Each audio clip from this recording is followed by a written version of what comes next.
Hello, everyone. Welcome to this lightning talk session. I'm Jordan Peters, and I'll be the MC for the session. This lightning talk is a time for community members to give short 5-minute presentations on ideas that they care about.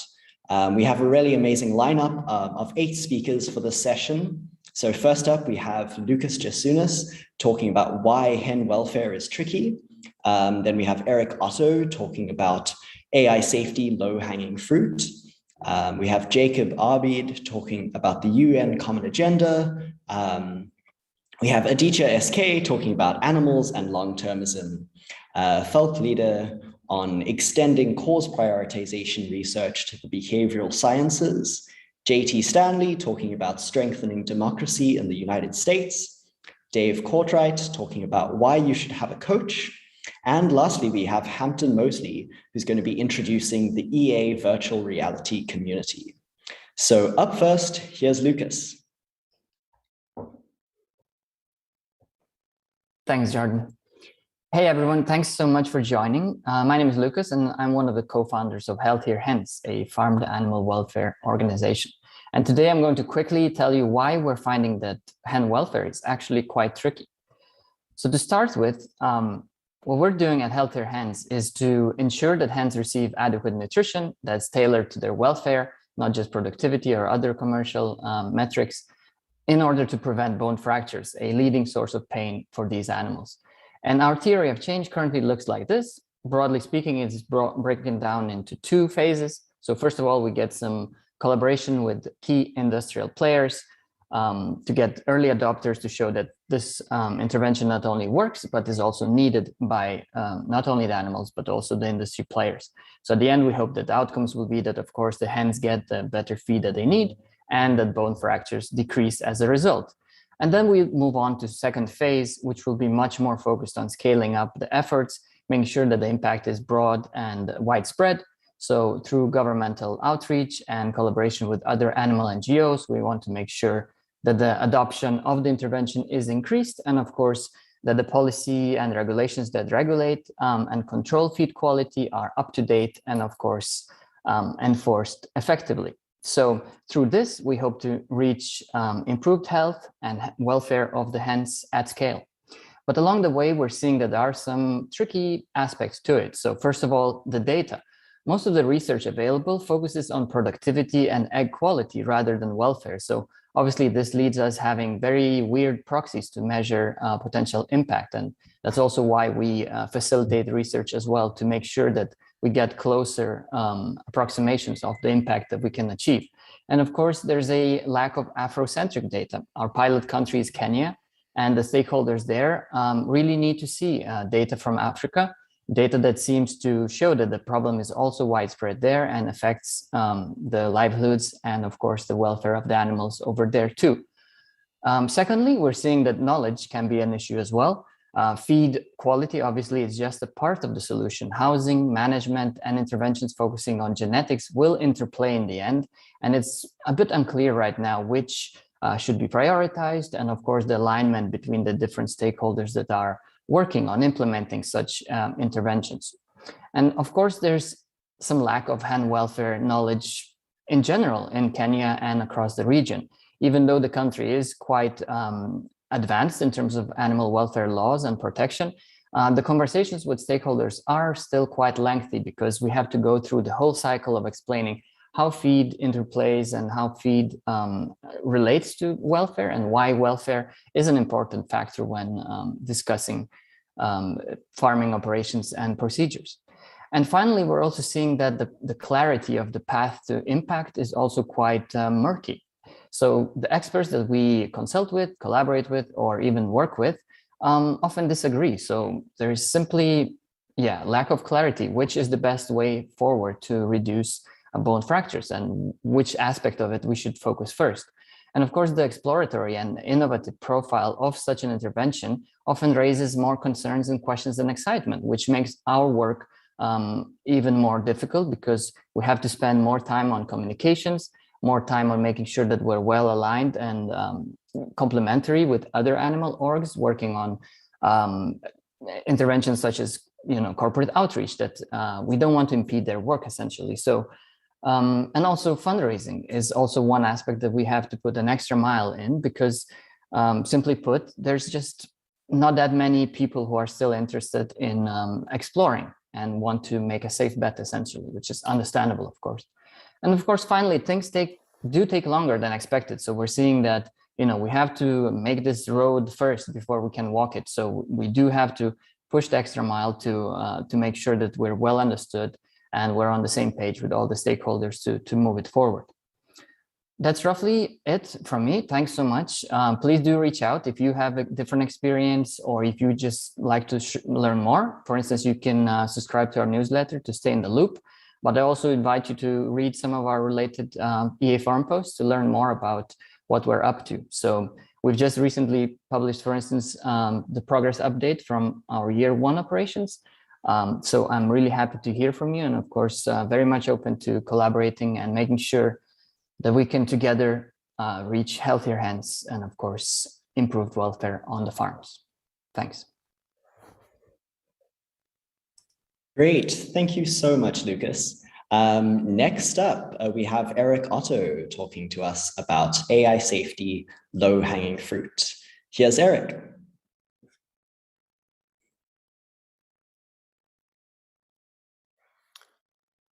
Hi, everyone. Can you see me? Can you hear me? I don't see myself up on the screen. Am I connected? Okay, great. So, hi, everyone. I'm Erik Otto, and I lead a small nonprofit called EAGxVirtual, and we're focusing on advocating for safe and ethical use of advanced AI. And today I want to talk about what I think is some real low-hanging fruit in terms of reducing AI risk. Before I get into the details, though, just a quick vignette into my life here. So I'll pose it in terms of a question.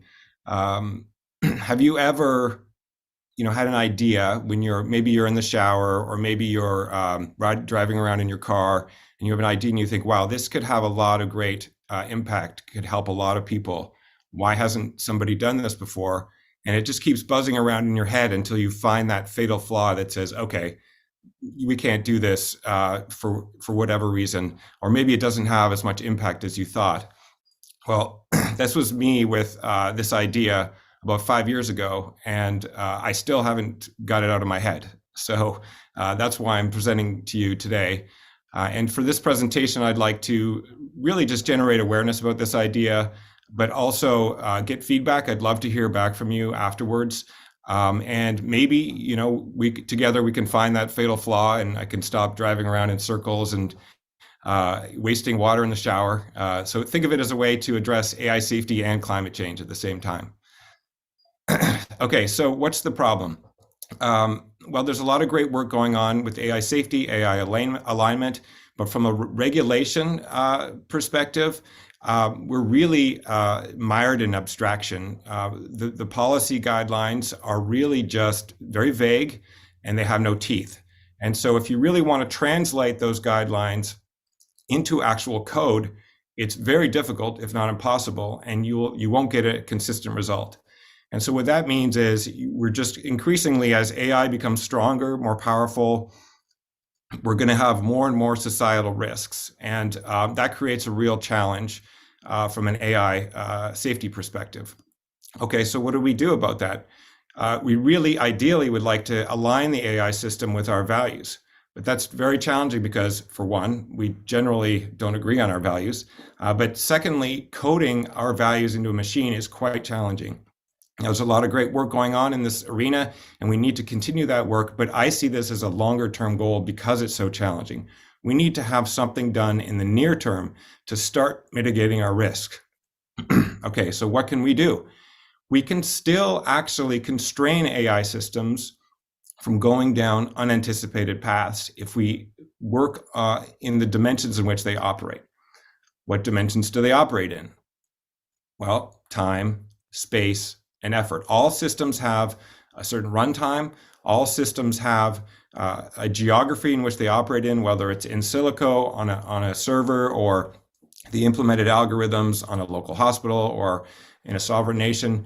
And all systems have some compute cycle time that they use. So the idea is really quite simple, which is to essentially place guardrails in place well beyond the anticipated operating parameters of time, space, and effort. So usually when I get to this point, people, their eyes glaze over and they stop paying attention because it just seems so rudimentary. It seems like such an absurdly specific thing to do, but that is exactly the point. This is something we can do because any advanced AI developer is already monitoring these things, and so it's easy to code. Not only that, but we can actually learn from these. So when the AI systems run up against these guardrails, it will help us understand how they work, not only reducing negative externalities and existential risk, but helping with explainability, helping with debugging. But I think maybe the most important thing here is that this can be the first brick and a foundation of an AI safety engineering mindset. We need to institutionalize AI safety. And so maybe this, with some other standards, if we can put these in place, have some external oversight on them, we can really start moving things forward from an AI safety standpoint. So that's really it. And I'll leave you with a question, and that is, why not this and why not now? So for those of you that I've reached, sorry about the extended showers, and I'd love to hear from you. And thanks everyone for listening. Great, thank you so much, Erik. So next up we have Jacob Arbeid talking about the UN Common Agenda, a major opportunity for X-risk governance and future generations. So here's Jacob. Thanks, Jordan. I'm just gonna get my screen up.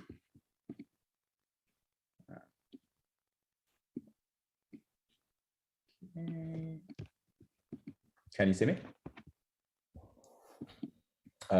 Great. Okay, I'll go ahead. So hi, everyone. My name is Jacob Arbeid. I'm a Policy and Strategy Associate at the Simon Institute for Long-Term Governance. So just to give a brief intro, what is the Simon Institute? Well, first of all, who is Simon? Simon refers to Herbert Simon, who from the sort of 1970s onwards was a path-breaking economist, theorist of bounded rationality, game theory, and wrote some of the early influential work on artificial intelligence. We focus on questions of long-term governance, which has about 3 planks. So first of all, institution design, incorporating foresight, forecasting, adaptive design mechanisms into our governance to make sure they work better. Also, extreme risk management. There's no point making our governments work better for the long term if there is no long term, if that's disrupted by AI or synthetic biology, etc. And then there's just this general question of spreading the idea that future generations matter and they are an object of policy. We work mainly at the multilateral level, so that's the UN and other international organizations. The reason for that is that whether it's ensuring that countries don't build biological weapons programs or ensuring that conversation around AI is cooperative, a whole lot of other things, nuclear disarmament, for instance, the path to existential security flows through cooperation between nations. And we're based in Geneva, which is a major hub for international governments to work on that. So what is our Common Agenda? Our Common Agenda is a collection of initiatives at the United Nations level among technical people, among member states, and among the Secretary General. And it came out of a report that the Secretary General, who is the head honcho at the UN, wrote last year that Toby Ord, for instance, fell into. It was then adopted by the UN General Assembly, which is the sort of parliament of the United Nations in last November, and mandated to advance on a number of different tracks, culminating in a summit of the future, which was set to be September 2023. It's now been moved to September 2024. It has a bunch of different, has about 70 different commitments, of which 12, and I've only got 5 here, are relevant to long-term governance. So the things I just mentioned, there's a potential for digital cooperation that incorporates a discussion around safe and regulated AI. There's a proposal to upgrade the United Nations to incorporate better discussion mechanisms around key technologies. There's a new agenda for peace, which is intended to push future-proof disarmament. So for instance, ensuring that traditional disarmament around nuclear weapons incorporates concerns around the integration of artificial intelligence. There's this question, they call it listen to and work with youth. There's a plank of that which is surrounding future generations, and there'll be a declaration on future generations that'll be passed at this Summit for the Future. And then there's this question of preparedness and resilience, where there's a few proposals for different institutional design.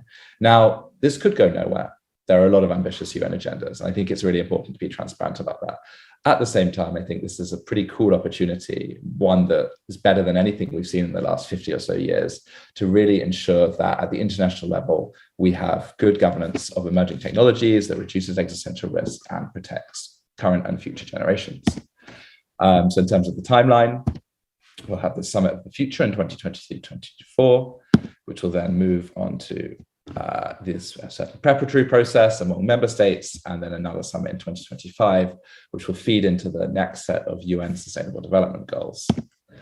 At the moment, there are a few key bottlenecks. So I think the number one here is perspectives and representatives from low and middle income countries. Now, people from low and middle income countries are underrepresented in the UN. They're also deeply underrepresented in EA, which is very much a movement at the moment of disproportionately people from Europe, North America.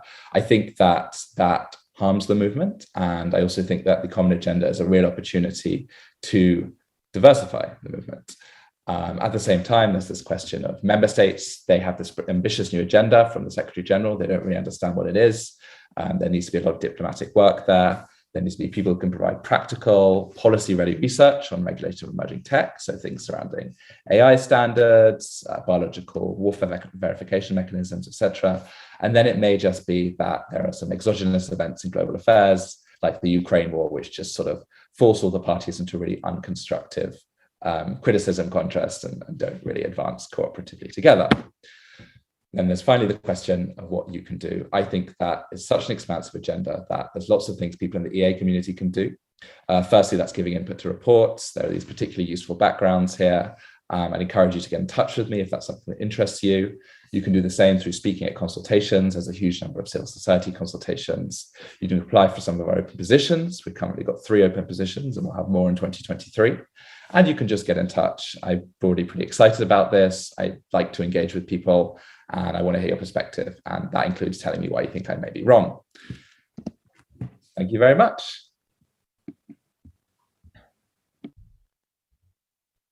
Thanks, Jacob. That was really great. Next up, we have Aditya S.K talking about animals and long-termism. Here's Aditya.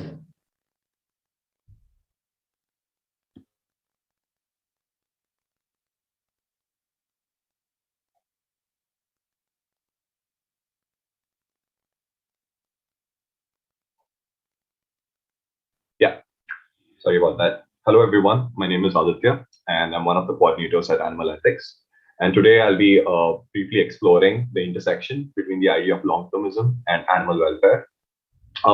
Usually, the narrative is mainly about the human potential and human suffering and long-termism, but I wanted to also explore how animal welfare could intersect with long-termism. So first, let me just briefly lay out what is long-termism. As most of you must know, essentially it is an expectation there'll be many more sentient beings, many more sentient beings in the far future than the near future, due to it being much longer than the near future. And also that we shouldn't discriminate against someone based on time, that is when they exist, just like we wouldn't discriminate against someone based on where they exist. Both of them are morally irrelevant. And that our current actions can influence the far future and can have an impact on the welfare of sentient beings in the far future. So all of this together make a case for long-termism, that our actions, the value of our actions can be determined based on its influence on the far future. So now briefly exploring some harmful scenarios that non-humans can have from a long-termist perspective. One is expansion of animal exploitation. 2 is spreading wild animal suffering, and also creating new ways in which sentient beings can suffer. Let's briefly explore them. When I talk about expansion of animal exploitation, it could be scaling it up, which is increasing the scale of animals exploited by humans. making it worse, finding worse ways of exploiting animals. It's hard to imagine that given the factory farming conditions are already worse, but it is possible that in the future we come up with much worse ways of exploiting. And thirdly, creating new forms of animal exploitation. As we can currently see, like there's octopus farming coming up that's gaining traction, and also invertebrate farming is significantly increasing. So it is possible that in the future, methods of exploitation that we can't imagine right now can come into existence, and which can cause much larger amount of suffering. Next is spreading wild animal suffering, which could be through increasing the number of animals with harsher lives in Earth. For example, due to climate change, increase in the number of increasing in the population of animals that have like a very short and painful life. It could also be through accidental spread of life to other planets, or intentional spread of life to other planets as well. This might sound speculative, but in 2019, Israel sent out a ship to Moon with tardigrades to basically test if they can survive the crash landing on Moon. While they did not survive, it is possible that in the future, for scientific interests, we send out sentient organisms onto other planetary bodies to basically test if they can survive, or to basically spread nature there. This can have very harmful consequences. For example, it can spread wild animal suffering from Earth onto the other planetary bodies and increase the number of sentient beings that are suffering. Yeah, and also we can create. It is possible that in the future we create new ways in which sentient beings can suffer. This can be through genetically designing animals to fulfill a certain function for human interests, but which cause a lot of suffering to the beings themselves. And also this talk about digital sentience in the EA space. So in the pursuit of creating artificial sentience, it is possible that we don't even recognize that we have created beings that are capable of suffering, because we don't understand the structures in which create the capacity to suffer. So it is possible that humans create digital sentience and also replicate them to astronomical numbers for certain scientific interests, which can create an astronomical amount of suffering. And another conceptual risk that I also wanted to highlight is of differential progress, which is basically the difference between technological and moral progress.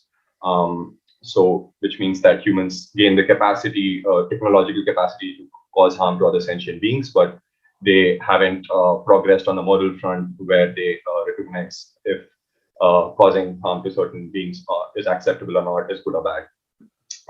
So three factors when combined can cause massive suffering. In this case, when a new technology, which is potentially disastrous for a group of beings X, but is beneficial for Y, but Y does not care about what happens to X and goes ahead implementing the technology. We have already seen this happening, for example, factory farming, which is disastrous for the beings that are harmed by them, but which is beneficial for humans. But humans have continued to factory farm animals on a large scale. Yeah, so why is risks for future sentient beings an important cause area? Well, some of the scenarios that I've laid out earlier might sound speculative, and there is no certainty if they can occur, but it is definitely, the odds are not trivial, so it's not negligible. And as I've talked, it can have very large negative effects on the welfare of sentient beings. And given the current attitudes that humans have towards non-humans, it is very much possible that we overlook the suffering of sentient beings in the far future, and this can have catastrophic effects on the welfare of sentient beings. So I also wanted to lay out some guidelines for animal advocates to basically mitigate such risks from happening. One we can do is focusing on spreading broad attitudinal changes, which is spreading concern against speciesism, which is anti-speciesism, which is that the interests of all sentient beings matter. Secondly, we can also include animals that are typically disregarded, basically encourage increasing the moral circle of concern to invertebrates and aquatic animals, for example, which are found in much larger numbers. And also addressing wild animal suffering, which is a very neglected issue among animal advocates. So spreading concern about wild animal suffering, the other one. Making animal advocates aware of the risk of new future forms of sentience, even if they don't work in the field at present.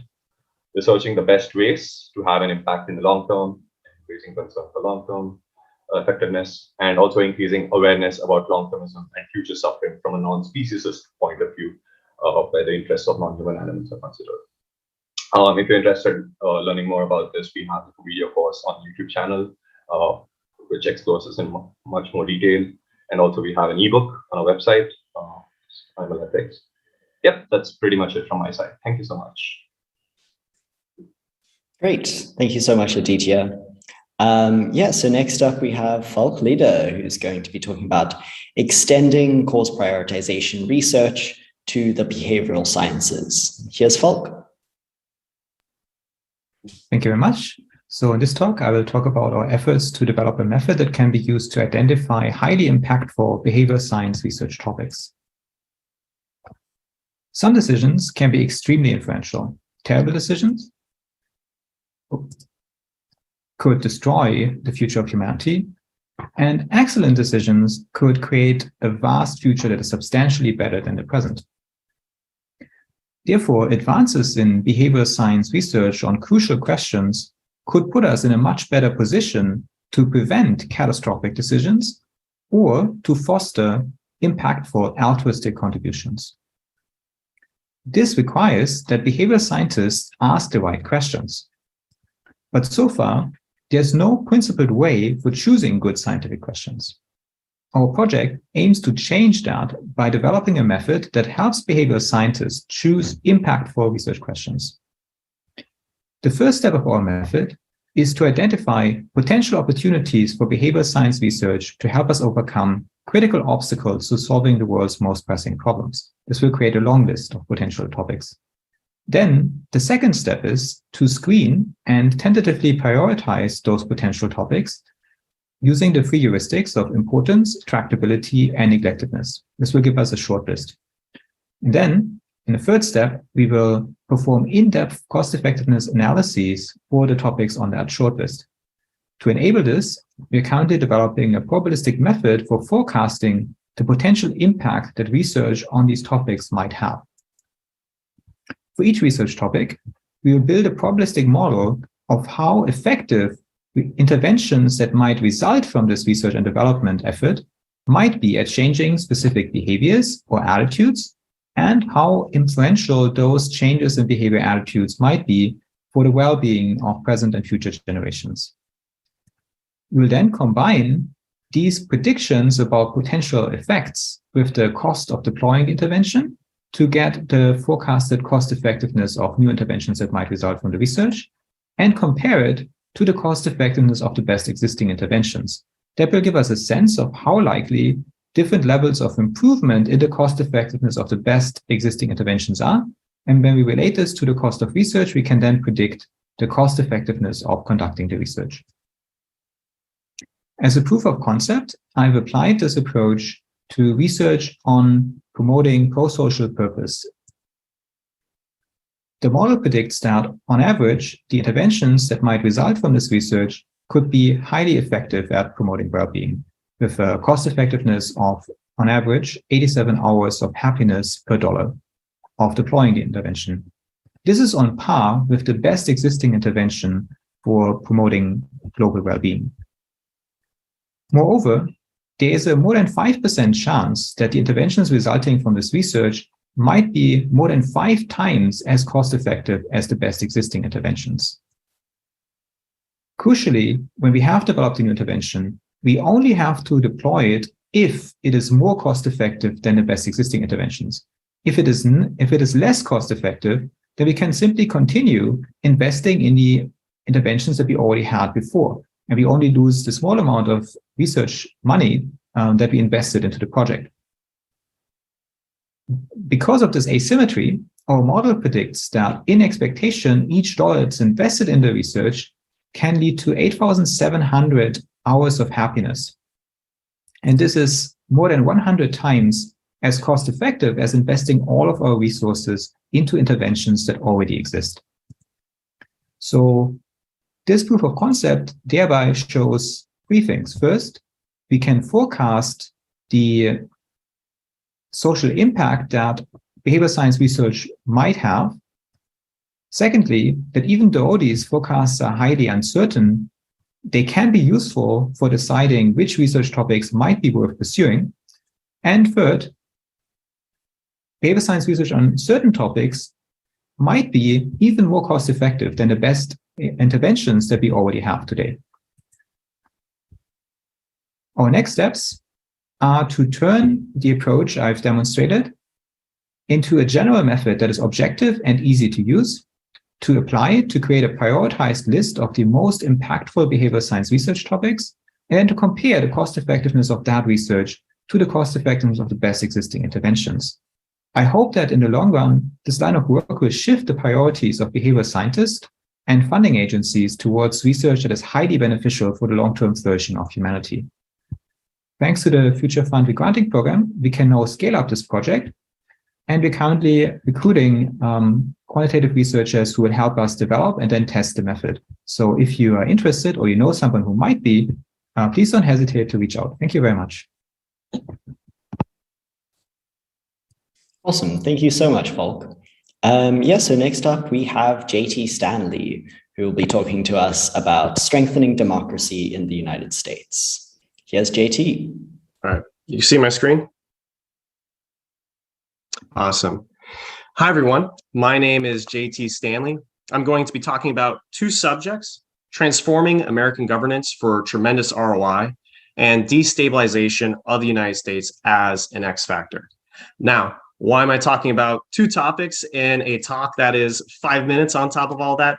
That is because the solutions to these issues have a lot of overlap, and that being structural reform. There we go. So what do I mean when I mean an unprecedented superpower? How about a $6 trillion annual budget, the most powerful military to ever walk this planet, the largest economy on the globe, the innovation capital of the world, and a cultural hegemon? So given that the United States is the most powerful organization on earth, what could it be doing? Well, it could double, triple, quadruple the research and development into any issue you think is impactful. That could be AI safety.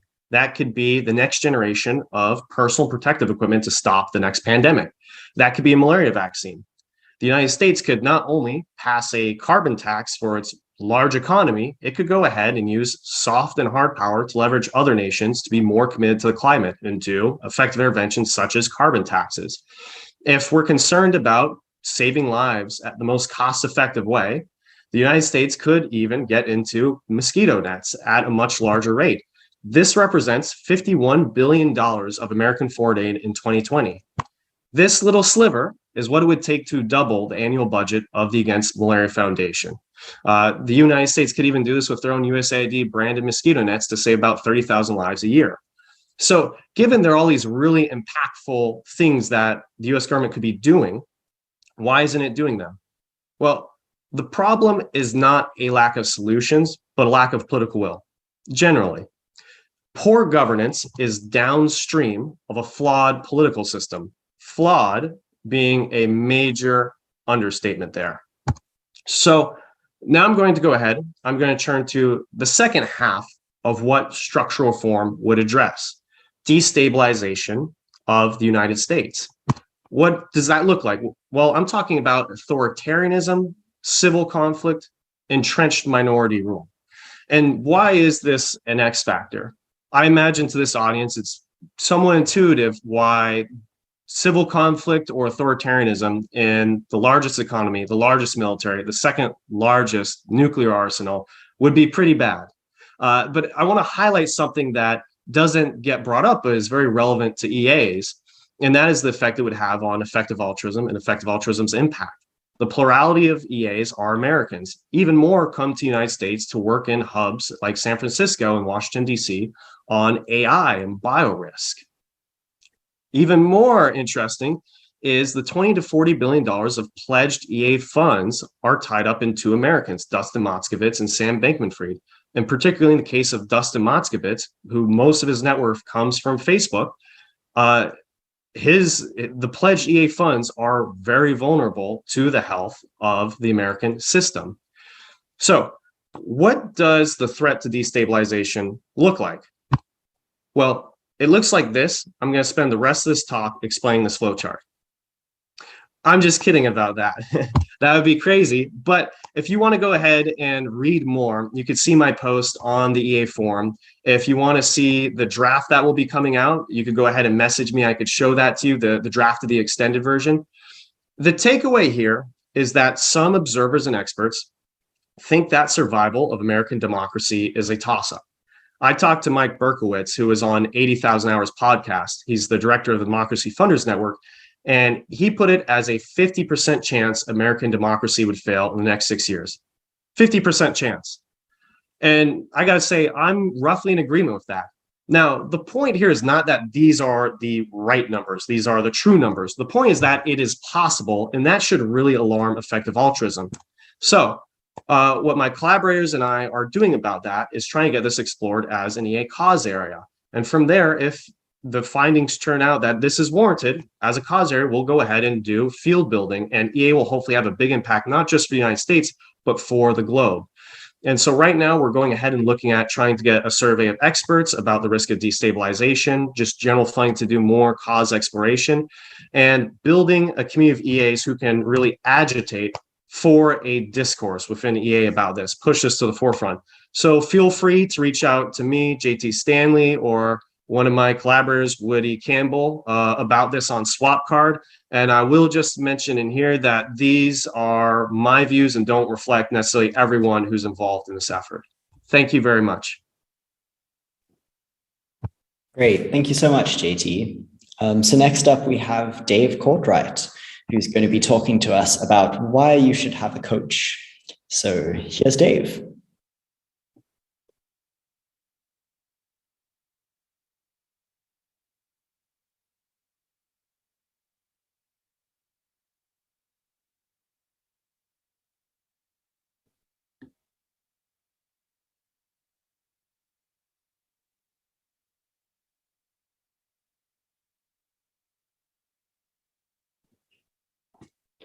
Sorry about that. Dave, we're going to need you to come off mute. Really sorry about that. So yeah, this is me. I won't repeat it. You can see, but I basically started in tech and switched over to mental health and well-being, and I'm a coach now. And sorry, I'm just having technical problems. What is coaching? This is from the International Coaching Federation, partnering with clients in a thought-provoking and creative process that inspires them to maximize their potential. There's a lot of aspects of this that sound a lot EA to me. So I think hopefully everyone can agree that we all want to maximize our potential and do so in a thought-provoking way. Coaching can help you balance these 3 centers of wisdom. This is from the Ventures West methodology that I got trained in. EAs spend a lot of time in our heads, analytical, crunching the numbers, but we've got great sources of wisdom in both our heart, our emotions, and our body kinesiology. So EA believes everyone's well-being matters equally. That includes yours. And I find a lot of people I talk to in EA tend to discount their own well-being, especially when they're struggling with mental health. But you shouldn't. Put on your oxygen mask first and then help others. Here's some value of social emotional learning. We tend to think IQ and heavy brain power is really important, but there's this adult study on Harvard study on adult development, the Grant study, found that financial success actually depended more on your ability to have warm relationships than it did on your intelligence. And by the way, these are skill areas that I am 100% optimistic and confident anyone can learn. We're all emotional creatures. It's just a matter of practicing. This is just a sort of representation of potential impact trajectories of your life. If you start here, you can get to further in your career and have huge differences downstream in your impact and effectiveness. And I think working with a coach can really change these trajectories towards higher impact. So here's some common issues we see in EA clients. You can read the list there. Maybe some of them resonate with you. Yeah, I've worked with clients who struggle with all these. In fact, I have struggled with a lot of these myself: procrastination, indecision, inner critic, hyperoptimization. These are things, again, I think people who tend to be in their thoughts a lot tend to get caught up in. So, but these are just some of the issues that EA clients experience. And of course, any great coach will help you with almost any issue you're facing. So these are just some quotes. I won't read them, but if you want social proof, the ones on the right are from a forum post by T. Barrett, who did a bunch of executive coaching in the EA space. Ones on the left are from clients of mine. So a lot of people see great impact from coaching.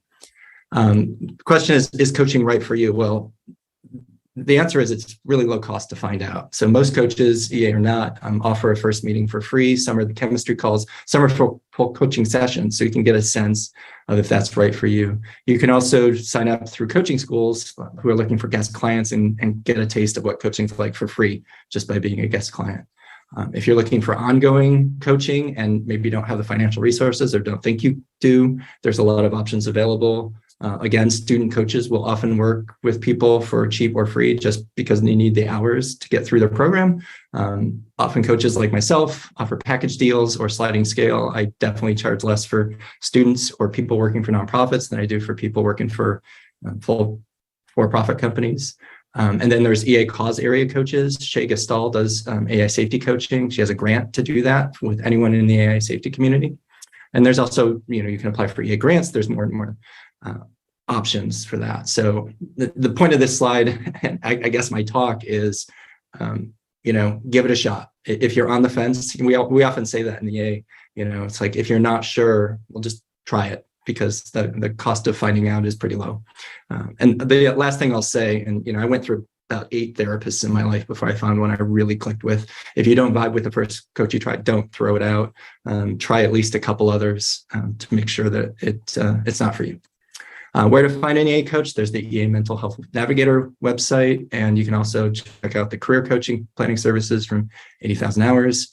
There's this woman from Australia. She was a hospice nurse. She talked to a lot of people on their deathbeds and found that this was the most common regret of the dying. People wish they'd had the courage to live a life true to themselves, not the life others expected of them. And I find this in a lot of people too. So with a coach, I think you can start living the life true to yourself and figuring out what that is. So I encourage you to follow up. If you want to check out these slides, there's the link, links to other things. And of course, I'm happy to talk to you privately. So reach out. Thanks. Thanks, Dave, for that great talk. So next up is our last talk by Hampton Moseley, who will be introducing the EA virtual reality community to us. Here's Hampton.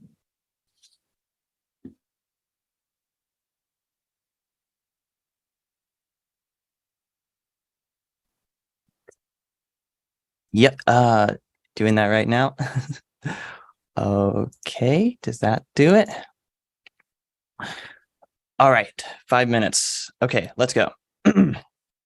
Okay, hi. So I'm Hampton. I've been doing community building in virtual reality for the past year in social VR platforms.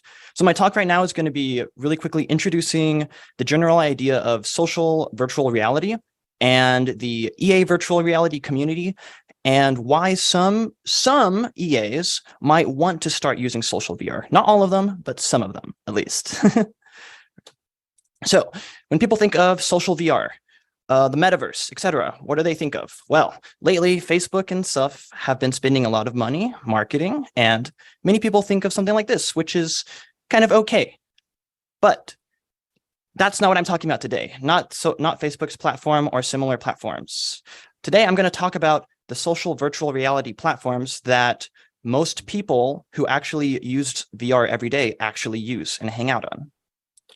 Platforms like VRChat or Neos VR. So these are social virtual reality platforms and networks where people go in and hang out and do things. So a quick word on the EA virtual reality community.